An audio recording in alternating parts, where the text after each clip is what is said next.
बाबा त्या ते हॉटेलला गेल्या नव्हत्या काय रे, आपण भीमाशंकरला गेल्या तरी हा गेलत्या की तिथे ते कांदे गोडच लागू राहिले बापा, किती खावा वाटलाले आणि गोल गुरुट कापले होते हॉटेल मधले हॉटेल मधले. ते जेव्हा गेलत्या तिथले होय. हा हा चांगले होते की. आणि ते किती खावाच वाटू राहिले मला तर.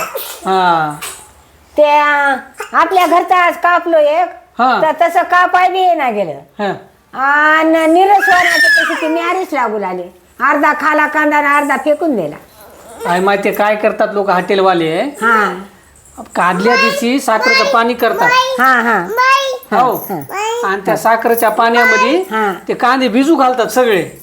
चिरलेले. नाही सगळेच कांदे हा, हा. आणि मग आले की माणसं त्याला गोल ग्रुप असे कापून देतात खायला. बरं बरं मी तशीच करतो आता उद्या. हा भिजू घालतो संध्याकाळी.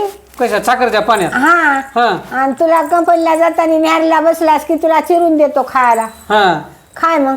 बर बर बर जमतंय. हा हा तसंच करतो मग आता. तसंच करतो. हम्म. अडाणी हा लिहिता येईना वाचता येईना हा. पण मी पताही येडी नाही. हा. हा तू या पस्तात चॅप्टर हा. हा. हा तुलाच येडपण येईल पण मला येडपण नाही डोसक्यात मया. हा. हा हा.